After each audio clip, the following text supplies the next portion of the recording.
karere k'ibiyaga bigari no kuri interineti kuri bbc.gahuza.com.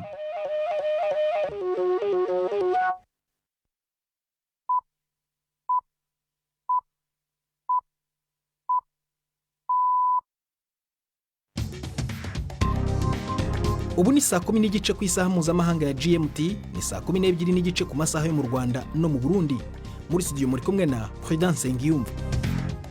Wewe hoteza amatwi BBC Gahuza miryango aho uri hose kwisi, ikaze kuri radio, kuri Facebook live mu buryo bw'amashusho kuri bbc.gahuza.com no ku mirongo migufi ya shortwave. Dore ingingo zigenza amakuru turambora mu kanya kuri uyu wa kabiri tariki ya 10 z'ukwezi kwa munani. Minisitiri w'intebe wa Ethiopia Abiy Ahmed yahamagariye abasivile bujuje ibyangombwa byose bemerewe n'amategeko kwinjira mu gisirikare mu ntambara leta irwana mu n'inyeshyamba z'Abatigray. Mu Rwanda, Minisiteri y'Ubuzima iratangaza ko igiye gutangira kuvanga inkingo za coronavirus za AstraZeneca na Pfizer. Kubera iki? Imibare mishya igaragaye mu cyumweru gishize yuko umuntu wafashe urukingo rwa AstraZeneca ashobora ndetse no gufata urukingo rwa kabiri rwa Pfizer ntagire ikibazo, ahubwo bikaba byamuha ubudahangarwa bufatika. Naho urwego rushinzwe imisoro cyangwa amakori mu Kirundi OBR mu Burundi ruravuga ko rufite umwe mu basoreshwa bafite umwenda w'igihugu urenga miliyari 50 z'amafaranga y'u Burundi. Muravyumva uko byagenze mu kanya muri aya makuru. Ntibibagirwe n'ikinamico runana nkuko bisanzwe buri wa kabiri, bibiganiriwe na Mark Niyonkuru.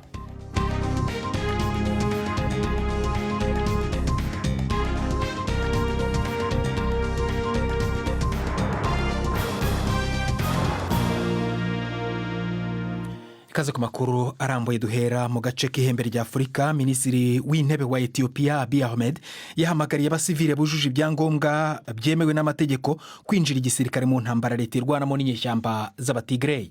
Bwana Abiy wahawe igihembo cy'amahoro cyitiriwe Nobel yavuze ko abanya-Ethiopia bose ngo bashoboye bagombye kwerekana gukunda igihugu kwabo binjira mu ntambara iri kogoza uturere dutatu mu majyaruguru y'igihugu. Mu kwezi kwa gatandatu, guverinoma y'igihugu cyose yatangaje igihe cy'agahenge muri Tigray nyuma yo gutakaza ubugenzuzi bw'uduce tw'ingenzi turimo ndetse n'umurwa mukuru w'aka gace Mekelle. Abantu babarirwa mu bihumbi magana akuwe mu byabo n'imirwano, naho ababarirwa mu bihumbi 400 bo bakaba bugarijwe n'inzara y'umudari. Twashatse kumenya uko iyi ntambara isobanuye rero n'icyatumye igera kuri uru rwego, mvugana na Padiri Desire Yamuremye, impuguke muri politike yo ku mugabane wa Afurika. Uyu kiranganje wa mbere ubu yatwara Ethiopia Abiy Ahmed yari kumwe n'aba bantu b'Abatigray. Mugabo nyuma mu 2018 yafashe ubutegetsi azana de reform, amahinduka yo gukora integration yo gushiramwo bose abahumara n'Abatigray bose kugira ngo babe nk'abanye-Ethiopia. Yaciye agira imigenderanire myiza na Eritrea. Hanyuma Eritrea nayo irafise ibintu byo kutumvikana na kiya gice cya Tigray, nukuvuga bari abatwara kera Ethiopia. Nibaza ko bajya abantu b'Abatigray babibonye iyi migenderanire bagiye kugirana na nuze na Eritrea, baragize nk'ikintu cy'icoba, batangira rero gukora nka gusaba mbere no kwitwara nk'uko leta yabo federale yo muri Tigray yoba leta ikomeye imbere habi yiyongora no kuri leta ya Ethiopia. Bundi handi hantu inyeshyamba zirwana ziturutse hanze y'igihugu zikaza gutera leta, ariko bo bari mu gihugu hagati, bigenda gutiza imbaraga ziva. Ubwa Abatigray baratwaye bafite amafaranga. Ubwa kabiri ntibashobora kubura ahantu bagurira inkoho cyangwa imbunda mu Kinyarwanda, kuko uravye hakurya yabo muri Sudani barasangiye nk'ubwoko. Ayo mugaca nkumbure ubishyira no hejuru ukavuga uti Misiri irafise inyungu yuko Ethiopia itabaho itekanye, kuko bica bituma wa mugambi wa Ethiopia wa muhora wa matara ariko araza bica biba nko muri mu Cyongereza standby. Nibaza yuko rero hariho ku ruhande rwa Sudani no ku ruhande rwa Misiri hariho abantu bagurisha ibigwanisho kuri leta federale ya Tigray. None birashya bishyira hehe rero, kuko urabona kara karere ko mu ihembe rya Afurika na karere gasanzwe kajegera, urabona muri Somalia umuntu ashobora kubyitega ko byarangirira hehe, bashobora kubona igisubizo bakumvikana cyangwa bishobora gukomera ahubwo kurushaho. Nkumbure wenda bo abamuharana Tigray bari nk'abantu bavukana, mugabo burya za nyungu zo hanze iyo zigiye kujamwo abo bantu barasubiranamwo bakaryana. Asmara ifisemwo inyungu z'uko impunzi zabo nazo zokwitegura kugira zibatere, yibaza ko zoca zitaha. Kandi ugacuraba Ethiopia na Somalia, ntawuzi uyu munsi imigenderanire abatigireyo bafitaniye n'abatigireyo muri Somalia.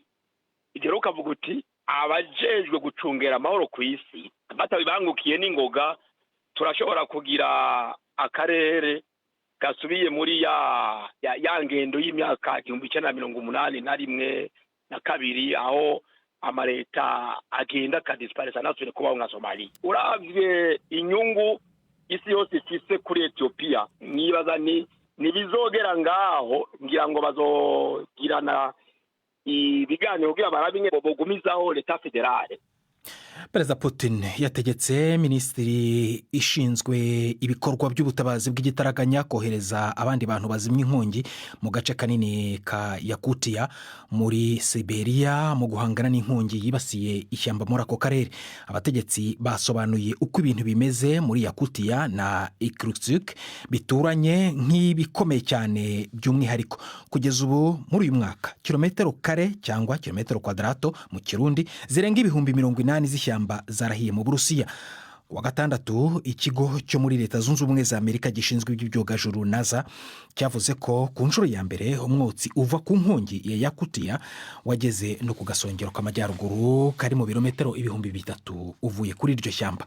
Kuwa mbere rero w'iki cyumweru Loni yatanze inkuru zikomeye cyane ku ngaruka zimwe ziterwa n'ihindagurika ry'ikirere.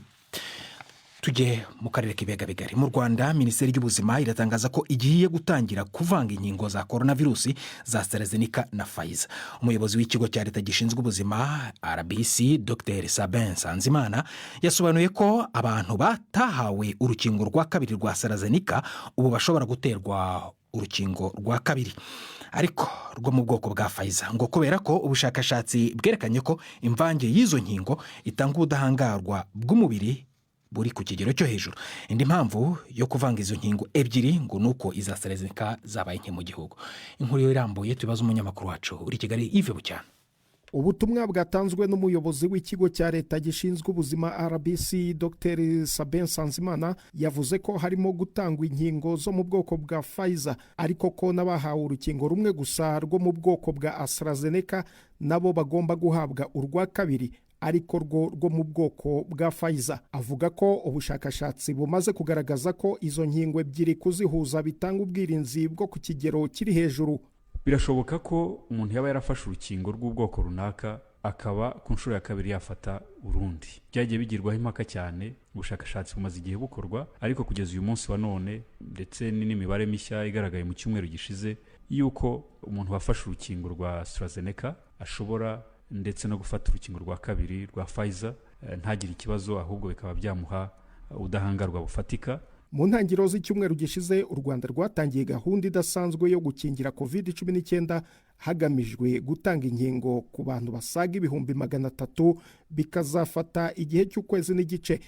Mu kwezi kwa kabiri uyu mwaka nibwo u Rwanda rwatangiye gukingira COVID-19 hakoreshejwe cyane inkingo zo mu bwoko bwa AstraZeneca, ariko nyuma yaho igihugu cy'Ubuhindi gihagarikiye kohereza izo nkingo mu bindi bihugu kuko nacyo cyari gifite ubwandu bwinshi, byatumye hari umubare w'abantu utaratangajwe na Minisiteri y'Ubuzima batabonye urukingo rwa kabiri rwa AstraZeneca. Kugeza ubu mu Rwanda abantu 622,695 nibo bamaze gukingirwa COVID-19. Iri BBC Gahuza miryango yumva no kuri Kisoro FM muri Uganda, kuri BBC Gahuza.com no ku mirongo migufi ya shortwave, ndetse no kuri Facebook mu buryo bw'amashusho. Saa moya zirenzeho iminota 12 zirenzeho iminota 39 mu Rwanda no mu Burundi. Hano i London ni saa 11:39. Ni Prudence Nyuba. Mu kanya turakomeza ku makuru arambuye nyuma y'akaruhuko. BBC Gahuza miryango Igoma ni kuri FM 93 n'ibice 8. Abarwanyi b'abatalibani bafashe umurwa mukuru w'intara ya Farah iri mu majyaruguru ya Afghanistan. Uyu ni umurwa mukuru w'akarere wa karindwi uguye mu bugenzuzi bw'inyeshyamba mu cyumweru kimwe gusa cyitakaza ryihuse. abategetsi ba Afghanistan baravuga ko perezida Ashraf Ghani yayoboye inama y'abategetsi ku rwego rwo hejuru bemeye kwishyira hamwe mu cyo bise ingabo za rubanda zamagana abarwanyi. Umuyobozi w'urwego rushinzwe ubugenzuzi bw'ubutabazi bwa kiremwamuntu muri Loni Michel Bachelet aravuga ko ibitero by'aba barwanyi b'abatalibani muri iyi mijyi byateye ubwoba bukomeye, anabasaba guhagarika imirwano bagasubira mu biganiro.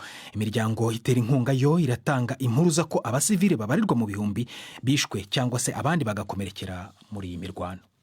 Dusubire mu karere k'ibiyaga bigari mu Burundi. Urwego rushinzwe imisoro cyangwa amakori mu Kirundi ruravuga ko rufite umwe mu basoreshwa bafite umwenda w'igihugu urenga miliyari 50 z'amafaranga y'u Burundi.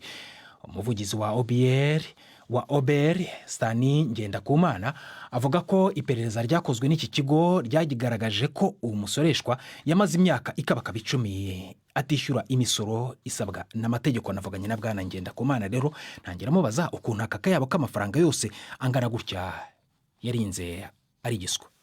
Byagiye kuboneka biciye mu gisata cy'amatohoza y'ikigo OBR kuva mu mwaka w'2012 aho bonetse neza yuko uyu muntu hariho ibidandazwa yoba yarindije bivuye mu bihugu bibanyi nka za Kenya n'ahandi atabirihiye neza amakori n'amatagisi bijyanye.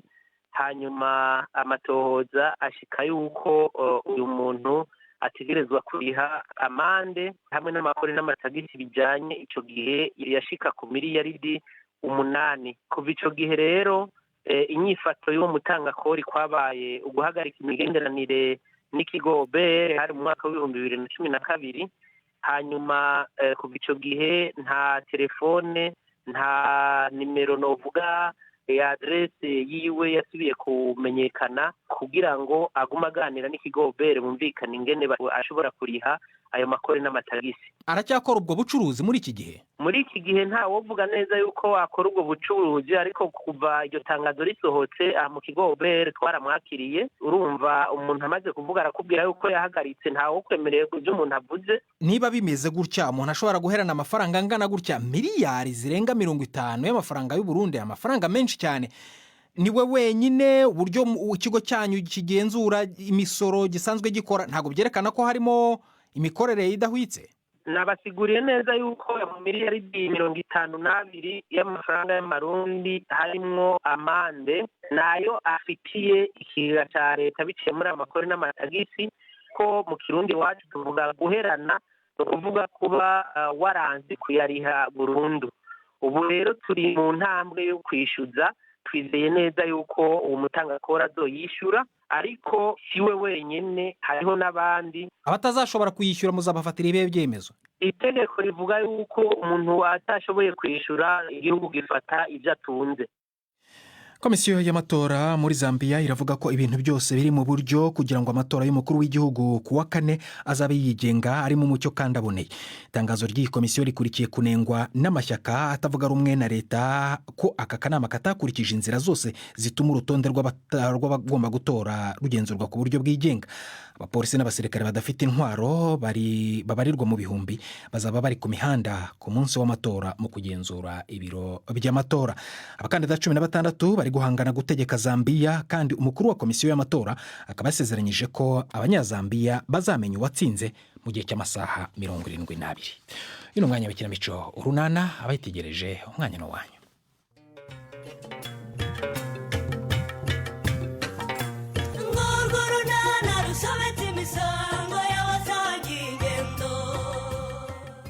Ubanza Claire inzozi zo korora itungo rye bwitagiye kuzikabye.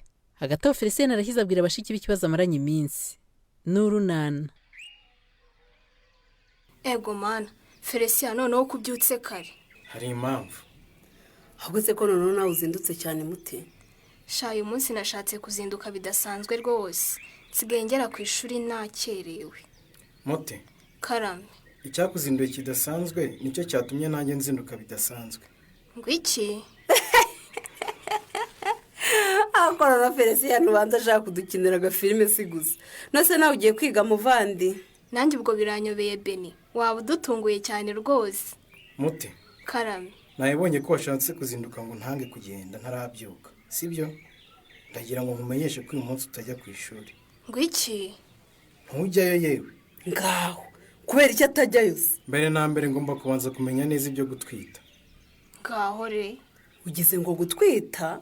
yesi, ngomba kujyana Mutesi ku kigo nderabuzima bakamupima bakareba niba adatwite. ndakwiyamye Felicien, ndakwiyamye rwose. urumva ibintu uzindutse unongera?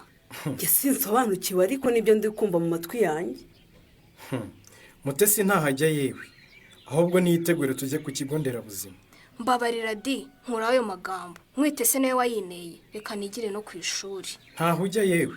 ariko se Felicien, hari icyo nshaka gusobanukirwa rwose. ubundi wowe nk'ibyo ngo Mutesi aratwite wabikuye he? yegora Mombarise. wigeze umufata asamba na se? egora yamfatiye hese, reka nigendere. sinkwemerera mute, subira inyuma nturenga, keretse niba tujyanye ku kigo nderabuzima bakagupima. naho njya se nyine, ndeka nigire ku ishuri. oya gumaho yewe. ako si undi mute, we niba ntacyo wikeka urangira iki kujya kwipimisha? nyine niba adatwite ku kiyanga akajya gupima, kubera iki? kandi sinzi icyo mwebwe munshakaho. ndavuze ngo ngomba kumenya niba udatwite yewe. beni karame, ubundi wowe urumva ntacyo ukeka? nyine nanjye ntangiye kubyibaza, kubera ikiyanga kujya kwipimisha ngo ahinyuze. uzi ibihe bishize nta gatege agira, aciragura, aruka, yariharaje kurya imyembe mibisi, hari ibyo kurya atagishaka. ubwo we ntacyo ukeka? none se niyo ari malariya? mute, Felicien ndamushyigikiye. noneho niba ntacyo wikeka tugende, yewe nanjye turajyana rwose badupime twembi tugende. papa uragiye se? yego ndagiye kire, hari akarakaga nzindukiyemo ngiye gukora. ariko papa uzi ko nanjye nziga ibyo wize kugira ngo nanjye nzabone akazi nk'ako ukora. yego sha, ntawe ugomba kuba injiniya rwose. none se papa ko bya bindi mutabimaye? harya ni ibiki kire? none se nimwe mwanyemereye ko muzampa amafaranga yo kugura inkoko yo korora? dorere, ese burya warabikomeje? ni ukuri rwose njye nari nzi ko udakomeje ukibitekerezaho, niyo mpamvu nanjye rwose ntacyo nabikozeho. none se muzayama ryari ngo njye kuyigura? papa ndakumva ba. kerere mugiye kumugurira inkoko ngo azayorore? nzayimugurira rwose, numvise afite igitekerezo cyiza. uzi ko nanjye hari igitekerezo cyiza mfite papa. oba nawe se? ngaho wowe se ufite igitekerezo kimeze gute? nawe urashaka se korora inkoko? oya, ahubwo njye ndashaka ko uzangurira indogobe.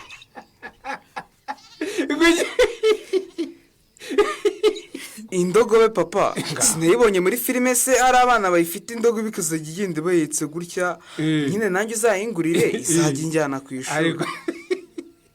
noneho ndubiwe oba. ese ko nseka papa? kuko uretse kuyibona muri filime, hari ahandi hantu wigeze uyibona koko n'ahangaha i Nyarurembo? anarwa gusaba inkoko nawe cyangwa wenda ihene, none umva ibyo arimo gusaba. kere, wasabye icyo ushaka, nanjye ngomba gusaba icyo nshaka. yewe icyo kora mwe murapfuza. obama mwana wanjye rero, karame rwose naba nkubeshye nkubwiye ko nzakugurira indogobe, nta n'icyo yanakumarira riga. ahubwo reka nawe nzakugurira inkoko, wowe na mushiki wawe mworora inkoko, si byo se?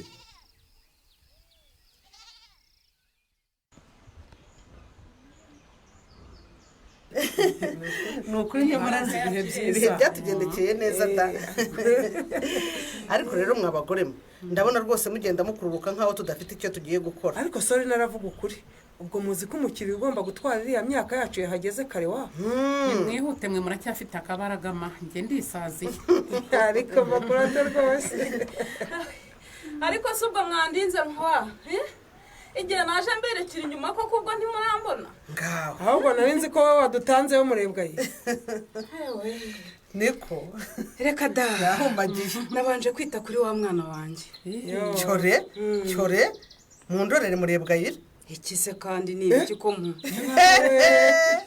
niko se murebwaye, urashaka kumbwira ko uhagurutse mu rugo utyo? ndebera ni ukuri. baba we ukaza inzira yose nta soni ufite? niko murebwaye, ukoko utinyutse ute kuva mu rugo utambaye agapfukamunwa? buriya wasanga yakibagiwe disi, nanjye bijya bimbaho. reka da, nyamara si ukukibagirwa. ntabwo ari ukukwibagirwa. wapi rwose. uragafite se?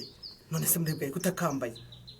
nyine ntako mfite, ndagasize, ariko nyine numvaga atari ngombwa. nyumvira ni ukuri, kuki wumva atari ngombwa? bakubwiye ko covid-19 hari aho yagiye?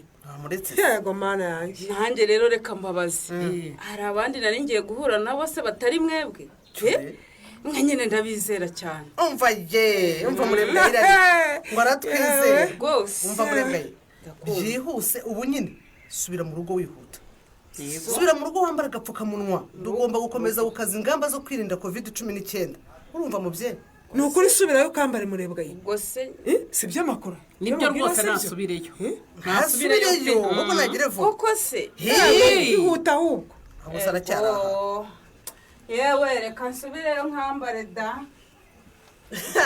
umva murebwa ihuta ahubwo ugira amahirwe ntugire n'uwo muhurira mu nzira aho ngaho kuko hari n'igihe wabihanirwa ahubwo se bati muzi ko hari inkuru nari nibagiwe kubabwira ukagira inkuru rero yihese kandi tubwire nijoro nagiye kumva numva telefone yanjye irasonnye ngaho tubwire inkuru ishyushye nuko mba nditabye yego ngiye kumva numva n'ijwi ry'umugabo aturaho inturaho ego ko ati ndi Stefano ati ndi Stefano nafunguwe Stefano yafunguwe ego komanda aratashye Stefano ahubwo njye nagize ngo ndarota none se wari waryamye nyiramari kada nari nyicaye ahubwo twitegura kujya kuryama yego mbwira rero ubu se Stefano musize mu rugo kandi nkubwira ko twavuganye kuri telefone ati ubu nafunguwe atari ko nta mafaranga mfite yanyoherereze buriya wasanga ari iki none se wayamwoherereje reka iyo telefone yahise ivaho ikindi nahise ngira ngo niba abatekamutwe bajya bahamagara abantu bashaka kubatwara amafaranga ariko ratuzi ko nabyo byashoboka suko ni umutekamutwe rwose ubwo nyine ni umutekamutwe wari uguhamagaye nyamara wasanga ari Stefano nabyo birashoboka nyine nanjye ndi mu gihirahiro nibaza niba ari we cyangwa atari we koko ariko nanone numva ijwi rijya kumera nk'irye ikindi kandi n'igihe igifungo cyagombaga kurangirira kirageze ubwo wasanga ari we rero kuki se wumvise icitse we ntuhamagare koko nyiramari none se uhamagare ngo umenye ibyo ari byo wa muntu hari amafaranga yo guhamagara nari naranye muri telefone se wa nyiramari genda ugura ubundi uhamagara iyo nimero wumve nyamara wasanga ari Stefano waguhamagaye wa mugani genda uhamagare wumve nyiramari sha muremera kundinda njye kuyagura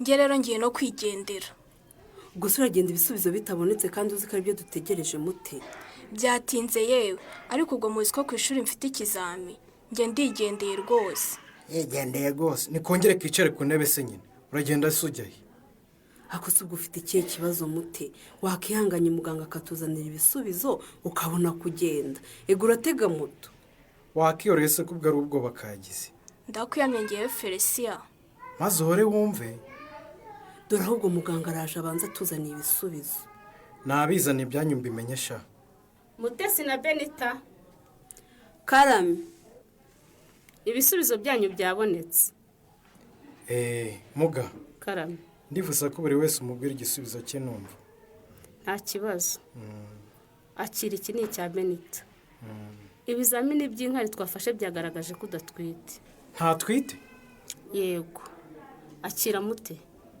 ibi ni byo bisubizo byawe wowe uratwite ntabwo nwite muga ni ukuri mwarebye nabi murebe neza mutamumaye ibisubizo by'undi oya mute iryo kosa ntitwarikora ni gaceceke se nyine nikabihakanaga tuza Felicia tuza udakubitira mushiki wawe hano ku kigo nderabuzima oya nibishoboka aka gashyano ukuntu kakomeje kubihakana gahishahisha ubuse kari kazi ko bitazamenyekana mute koko uratwite ko numva bimbabaje kandi binadusebeje koko njye kanankurikire genda umva Felicia tuza hano kwa muganga ntihaba urusaku mwibuke ko aha hantu hari abantu benshi dore ngo karubika urutwe mu maguru se kabikoze katazi ingaruka zizavamo ariko se Felicia ubwo koko wakihanganye nitwihe rubanda njyewe mutesi arandakaje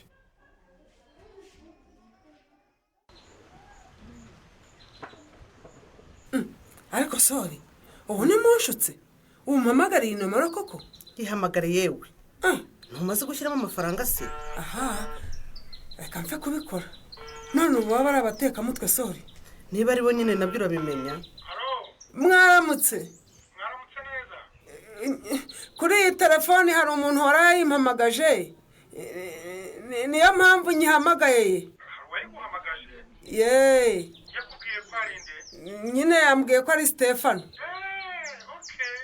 hari umugabo kuko naraye nyitishe none se ubu namubona ngo tuvugane ahubwo se hari susuriya ndeba hamwe n'abandi bafungwa barekuwe yewe wa mugabo ndavuga uwo wicaye ku ntebe wenyine yewe uwo siwe naraye nije telefone umva madamu ndakumva ye ugize amahirwe yarara hafi reka ze muvugane yego murakoze ni Stefano tuvugana yego niwe mwaramutse mute yewe turi aho ya nimugoroba rwose naraye nguhamagaye amafaranga ashira muri telefone tutavuganye neza ndagira ngo unyohereze itike ntahe bandekuye koko si Stefano urakekeranya se ni iki cyanyemeza ko ari we sijye se bikubwiye ni Stefano warwaje kare yewe yawe simbyemera bashobora kuba ari babatekamutwe ahubwo se abana baraho bakantengwa bakagabo bakorode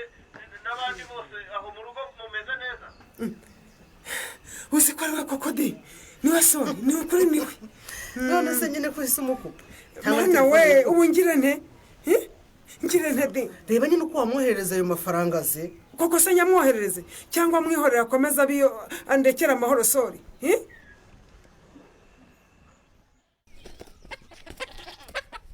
ariko wandekura inkoko uba bisa se nyine dekura kere ndekura inkoko se nyine ndekura kere wandekuye shyira inkoko hasi rero wiyikande iyo nyikande se yashaka igapfa siki mpereza inkoko yanjye hano uba mpereza se nyine ngaho nikishire hasi se nyine ntigikomeze kunkubita ye ntigikomeze kunkubita mama yiwe yego nimusigeho mwabana ngaho se nimurekurane ubwo murarwana mufite ngaho se nimurekurane nta soni si obama se uri kumfatira inkoko akazi kanda cyane ariko si ubwo wowe ibyo uri kubikorera iki oba ntagomba kunyirataho rero ngo papa yamuguriye inkoko ebyiri none se wagize ishyari nese gukora ku nkoko ze n'icyaha ratarimo kuzirukankaho akazifata akazikanda mu nda ubwo urumva ibyo bintu urimo gukora oba nk'ubwo bugomeye ko ntarimba ukuziho ubwadukanye ute koko ntiwongere gukora ku nkoko y'undi mwana aranyirataho se ngo nuko njye papa ntacyo yanguriye kubera iki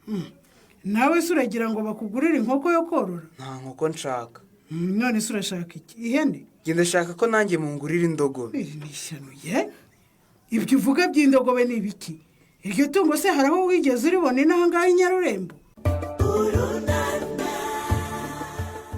obama iyo ushaka korora itungo ritamenyerewe i Nyarurembo se bizamuhira hagati aho mwumvise ko Stefano yiteguye kugaruka i Nyarurembo nyuma y'amezi 6 azanye amatwara ki azakirwa atese ntuzacikwe n'ikiganiro urunana cy'ubutaha